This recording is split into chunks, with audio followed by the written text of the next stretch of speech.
दीप जलने के बाद अंधेरा अपने आप भागता है, उसी तरीके से जब सुबह अखबार निकलता है प्रकाश लेके आता है।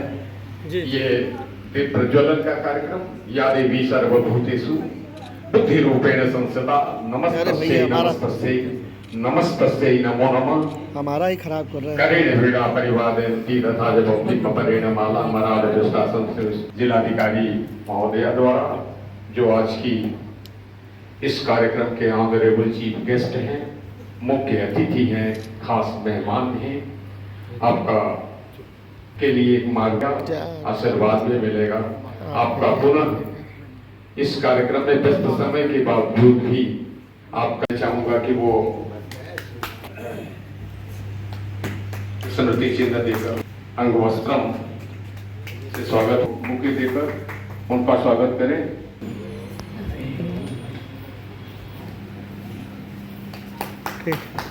अधिकारी महोदय धीरे से जाके फैसला इस बार आपका स्वागत करने का बार बार बोली कि आप आए तो आया है लो फूलों के हार।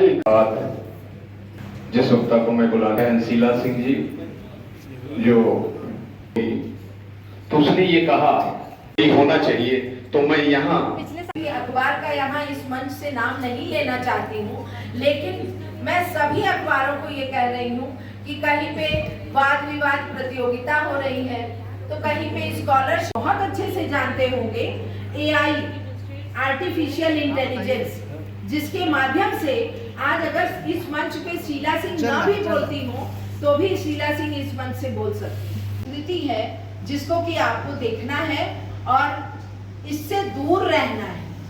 आपको अपनी विश्वसनीयता बना के रखना है। आतंकवादियों का भी चेहरा पढ़ लेगा। ये बात जो आई है कितना सही है, कितना कल ये न्यूज में चल रहा था, अब उसमें तो ये महोदय ज्यादा विशेषज्ञ है जाने, लेकिन कल जब मैंने एआई कैमरा का स्थिति सही हो जाएगी, अगर चोरों का भी पढ़ लिया जाएगा, आतंकवादियों का चेहरा वो पढ़ लेगा और इनपुट दे देगा अधिकारियों को, तो बहुत बड़ी बात होने जा रही है। धन्यवाद। इस वाले समय में मिर्जापुर जनपद के अंदर भी ऐसी ही खोजी पत्रकारिता, ऐसी ही पत्रकारिता जो समाज के अंदर लोगों के जीवन में तरक्की और खुशहाली लाने का माध्यम बनेगी और लोगों को आईना दिखाएगी, ऐसे हमारे साथी पत्रकारिता करेंगे। और अब मैं यह मंच पूरे आदर और विनम्रता के साथ उसी शख्सियत को सौंपता हूं। आवाज तो मैं बड़ा दुखद होता है कि जब कभी किसी पत्रकार से कह देता हूं कि मैं न्यूज एजेंसी यूएनआई का न्यूज ऑफ इंडिया का इंडियन एक्सप्रेस का पत्रकार हूं, तो उसको इंडियन एक्सप्रेस जनसत्ता तो याद हो सकता है, लेकिन उसको ये भी नहीं मालूम है कोई यूनाइटेड न्यूज ऑफ इंडिया या यूएनआई भी कोई एक न्यूज संस्था है, नहीं मालूम है। पीटीआई यूएनआई को उनको मतलब ही नहीं है। राइटर की बात और भाग उसकी बात तो हम छोड़ दें। तो मित्रों ये गिरावट तो आई है, इससे तो किसी को इनकार नहीं किया जा सकता। अखबार की हेडलाइन को देखने के लिए, लेकिन आज सने हिंदी अखबारों के जो मटेरियल है, हिंदी अखबारों की जो न्यूज़ है, जो समाचार है, उसमें कहीं ना कहीं अब जिन भी कारणों से गिरावट आई हो, ये मैं नहीं बता सकता, लेकिन इतना जरूर सुना हूं कि पहले अखबार छप के बिका करते थे, लेकिन आज अखबार बिक करके छपते हैं, ये अंतर आया है। आज इस संगोष्ठी में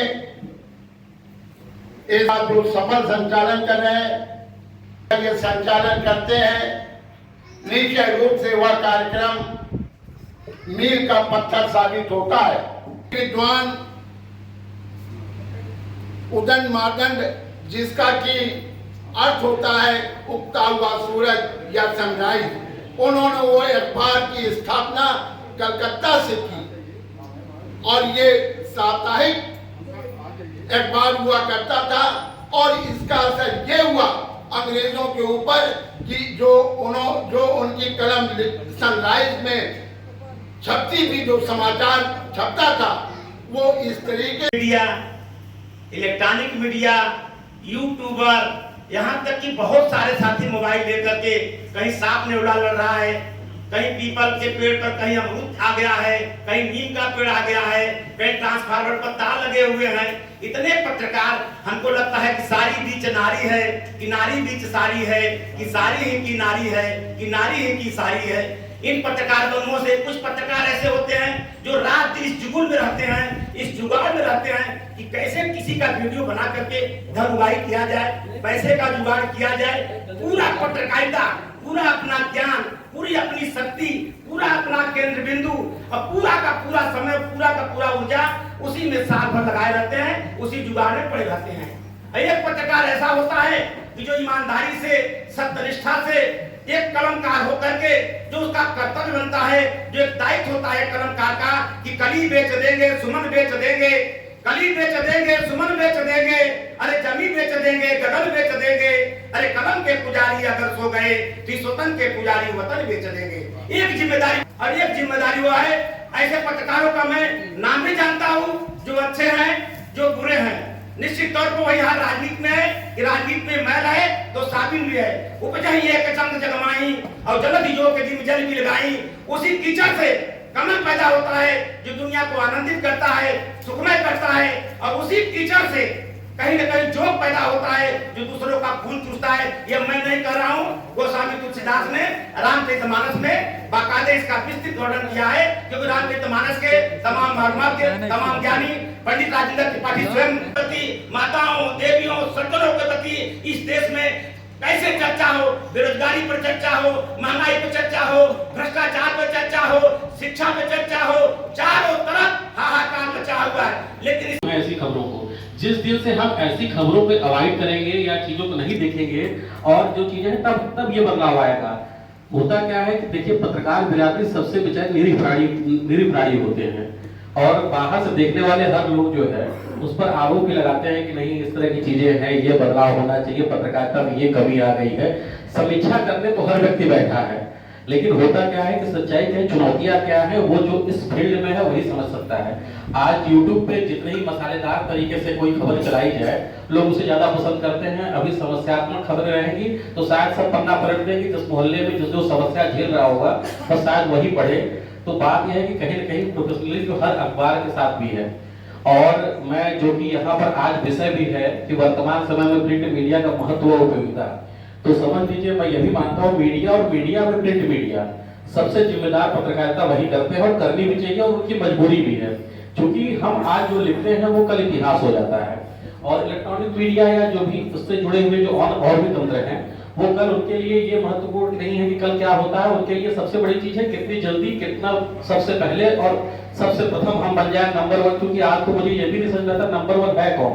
हर आदमी अपने आप को नंबर 1 कहता है कि नंबर 1 चैनल, नंबर 1 चैनल।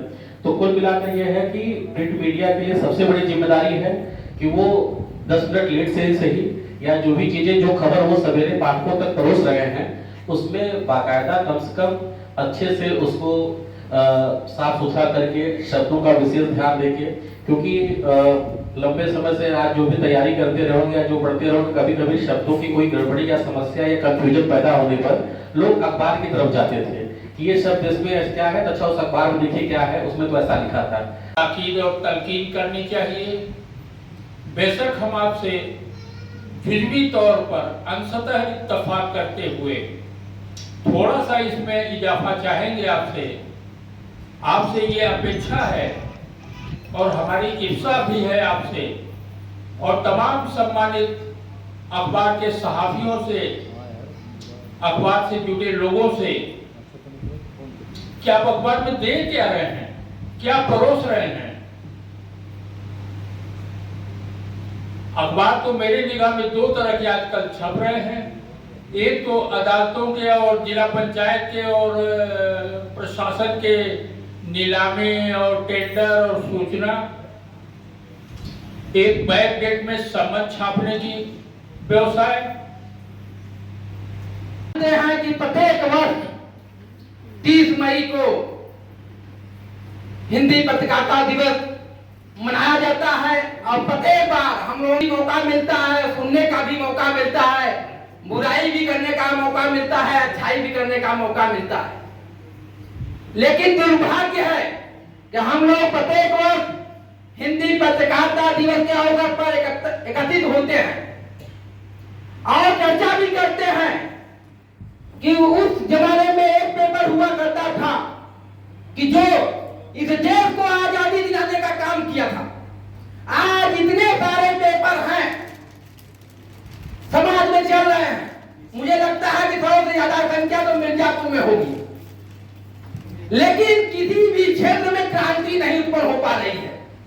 बड़े भाई अभी कह रहे थे बेरोजगारी की बात, यदि मुझे लगता है कि सभी बेरोजगारी की ही बात उठाना शुरू कर दे तो निश्चित रूप से देश में क्रांति आ सकती है। यदि कोई आवाज भी उठाना चाहता है तो हमारे जो भाई है 50% साथ देने का काम करते हैं, 50% तो वही साथ देते हैं। शिक्षा जगत का यह स्थिति हो गया है कि समझ लीजिए कि आज नौकरी कितने में मिल रहा है, 8,000 10,000 रुपए में मिल रहा है। अब बड़े भाई लोग बैठे हुए हैं, इनको 12-12 घंटा काम करना पड़ता है और उनका तनख्वाह कितना होगा 10,000 रुपया। हम अपेक्षा कितना पालते हैं, इतना अपेक्षा पा लेते हैं पत्रकार बंधुओं से तो जितना भी हो सके वो क्रांति लाने का काम कर सके, लेकिन ऐसे क्रांति देश में नहीं आएगी जब तक संविधान में जो अधिकार है समानता का अधिकार जिस दिन देश में लागू हो जाएगा, निश्चित रूप से सभी क्षेत्रों में क्रांति आना शुरू हो जाएगा, शिक्षा का स्तर भी मजबूत हो जाएगा। इस देश सबसे ज्यादा जरूरी है देश की संस्कृति को बचाना। हम लोग जब तक अपनी संस्कृति की रक्षा नहीं कर पाएंगे तब तक कोई दिवस मना ले, तब तक हमारे देश में जो विखंडता आ रही है, जो हमारे देश को तोड़ने की साजिश हो रही है, वो साजिश हमेशा कामयाब होती रहेगी। इस देश में जो हिंदू है, मुसलमान है, सिख है, ईसाई है, यह सभी का देश है, किसी के बाप का देश नहीं है। सबसे पहले तो हमको यह याद रखना चाहिए कि कोई भी पार्टी इस देश से किसी जाति धर्म के लोगों को बाहर नहीं निकाल सकती। जब तक हम अपने दिल दिमाग में यह बात रख लेंगे तो निश्चित रूप से हिंदुस्तान के प्रति हम वफादार भी होंगे और संविधान के प्रति भी वफादार होंगे। देखने को मिल रही है। आज हम लोग तो बहुत ज्यादा ने, हमारे आगे के वक्ताओं ने बहुत जो ज्यादा जानते हैं या ज्यादा कहते हैं, लेकिन हम लोग भी जो छोटे क्षेत्र से पिछड़े क्षेत्र से आते हैं, हम लोग भी ये चीज देखते हैं और महसूस करते हैं कि कहीं न कहीं पत्रकारिता में अपने कर्तव्यों का जो उपयोग होना चाहिए वहां लोग उनकी लेखनी उस प्रकार से नहीं चल पा रही। जैसा पत्रकारिता दिवस के पूर्व दिवस पर मुझे आमंत्रित किया गया है और इस उद्देश्य से कुछ बोलने के लिए मुझे यहाँ बुलाया गया है। जैसा कि इस दिवस का उद्देश्य था कि वर्तमान दिवस में तो अखबार का जो अपना महत्व है, बहुत कुछ आज हमारे देश में कार्य कर रहे हैं, बहुत द्रुत गति से कार्य कर रहे हैं, लेकिन मेरा ऐसा मानना है, मेरा ऐसा अनुभव है कि ये मात्र एक जैसे जल के बुलबुले के समान है, पानी के बुलबुले के समान है। जैसे बुलबुला उठता है और फिर शांत हो जाता है, वही स्थिति है। और प्रिंट मीडिया आज भी अपनी प्रासंगिकता बनाए हुए हैं, उतना ही आज भी महत्वपूर्ण है जैसे आज से 25 साल पहले था। और हमारी तरफ से बहुत बहुत बधाई और शुभकामनाएं कि अगले साल फिर हम लोग इसी तरीके से मिलेंगे। अभी मैं देख रहा था, सुन रहा था कि प्रिंट मीडिया का महत्व, उपयोगिता, लोग इसमें लिखना। वर्तमान समय में प्रिंट मीडिया का जो चटवर्तन और चटकार जो न्यूज आ रहा है टीवी में, उससे मुकाबला कैसे करेंगे?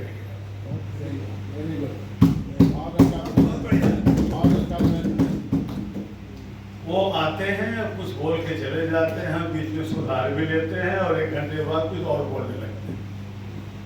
और आप लिखने के पहले 10 बार सोचते हैं और समाज में जाता है तो उसका कितना बड़ा असर होता है, बन जाता है आपके समाज के लिए और हमेशा के लिए वो सुप्रीम कोर्ट तक उस समाज को दस्तावेज को रखना पड़ता है। और वहाँ एक कहावत थी, बहुत फेमस हुई थी, कुछ बोलने से पहले सोचिए कि पूरी दुनिया में पूछे, अब कुछ नेशन तक ये जाएगा। लेकिन हमारे प्रिंट मीडिया के साथ जो चैलेंज है वो केवल उनका न्यूज आया और उन्होंने आपको डिलीवर किया और आपने सुना, अब खत्म हो जाता है। लेकिन आपकी जिम्मेदारी बहुत बड़ी है और आप लोग जो गांव के एक तालाब में बच्चा के डूबने से लेकर के गंगा जी के पुल से कूदने तक की खबर जो देते हैं वो प्रिंट मीडिया ही दे पाता है और वो नहीं मिल पाता आपके न्यूज में, जो आपके चैनल जिलाधिकारी में कारपेट के बारे में, यार ये चीज छापना है, ये बातें 7-8 साल पुरानी, कोरोना से पहले। जानते हैं उन्होंने क्या कहा? ये जिसको हम छाप देंगे तो हमको विज्ञापन आगे देंगे। एक चैलेंज है, विज्ञापन देने वाला कहेगा कि आपने मेरी बुराई को क्यों छापा, ये चैलेंज ये हुआ। और दूसरा, इलेक्ट्रॉनिक मीडिया वाले बोले कि आपका इंटरव्यू में आपको 1 मिनट 1.5 मिनट के लिए और उन्होंने छप दिया, वो बोल लिया और इंटरव्यू और उसको टेलीकास्ट भी कर दिया, प्रसारित भी कर दिया। तो कितना बड़ा चैलेंज हुआ। ये चैलेंज, ये उपयोगिता और आज की जो महत्व है, ये तीनों चीज का मिश्रण करिए तो आज भी आप लोगों के बीच में इतनी ज्यादा समस्याएं हैं कि आप जहां बैठते हैं उनके खिलाफ छापे कि न छापे, जिस अधिकारी के पास बैठ रहे हैं उनके खिलाफ छापे कि न छापे, जहां से आपको विज्ञापन मिल रहा है वो छापे कि न छापे, और विज्ञापन नहीं मिलेगा आपको अखबार वाले निकाल देंगे। तो अब किसी लायक नहीं है, आप विज्ञापन नहीं देते तो अखबार कैसे चलेगा, इसलिए आपकी हमें जरूरत नहीं। और विज्ञापन उसी को मिलेगा जो थोड़ा सा ऊपर नीचे करेगा। तो ये बहुत बड़ा चैलेंज आपके बीच में है, इसको कैसे करेंगे, ये आपकी पत्रकारिता के लोगों को समझने की जरूरत है।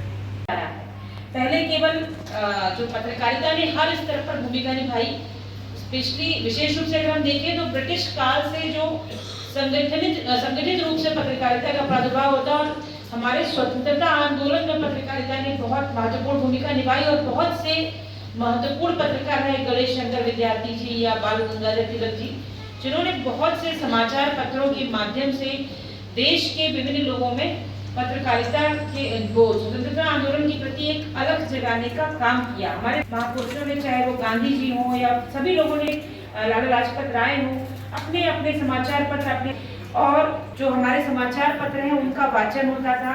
फिर एक रेडियो का समय आया कि जब घरों का आदान प्रदान करते थे और उसके माध्यम से सूचनाएं होती थी। प्रिंट मीडिया तब भी था, पत्रिकाएं भी निकलनी शुरू हुई जिसमें लोगों ने समाचार से आगे बढ़कर विभिन्न देने भी शुरू किए। आज अगर हम आज के दौर में देखते हैं, फिर दूरदर्शन का युग आया, दूरदर्शन के बाद न्यूज चैनल का युग आया, फिर ट्विटर और ऑनलाइन सोशल मीडिया पत्रकारिता का भी युग आया। आज के समय में अगर आप देखें तो मुझे लगता है पत्रकारिता ही स्वयं में इतनी व्यापक हो गई है कि उसकी विभिन्न विधाओं को परिभाषित करना बहुत ही मुश्किल हो गया है। और आज एक बहुत ही आधुनिक कंसेप्ट आया है, सिटीजन जर्नलिज्म, नागरिक पत्रकारिता। जैसे कि आपने कहा कि हर व्यक्ति पत्रकार है, और ये कहीं ना कहीं हमारे मोबाइल ने संभव बनाया है कि हर व्यक्ति कहीं ना कहीं सूचना का आदान प्रदान कर रहा है। तो ऐसी स्थिति में जब कहते हैं ना कोई व्यवस्था बहुत बड़ी होती है तो उसमें अच्छाइयाँ बुराइयाँ दोनों आती हैं और उसकी व्यवस्था की जटिलताएं भी बढ़ जाती हैं। जिस तरह से समाज में, किसी भी समाज में अच्छे बुरे दोनों लोग होते हैं, वैसे ही हर व्यवस्था में, चाहे वो प्रशासनिक व्यवस्था हो चाहे शासनिक व्यवस्था हो, कोई भी विधा हो, वो समाज के लोगों से मिलकर बनती है और उसी अनुपात में सब लोग उसी अनुपात में उस विधा में भी पाए जाते हैं। और उस किसी भी विधा को अगर हमें अच्छे से चलाना है तो जो उसमें जिम्मेवार लोग हैं, ये उनकी जिम्मेवारी होती है कि अपने इस संगठन को या अपने इस क्षेत्र को एक सही दिशा हम लोग बना के रखेंगे। और उसमें आप जैसे हमारे संचालक महोदय या आप जैसे लोगों का निश्चित रूप से मैं कहूँगी समाज के जिम्मेवार लोगों की भूमिका सदैव महत्वपूर्ण होती है कि जो हमारा ये क्षेत्र है वो एक उचित दिशा में चलता है।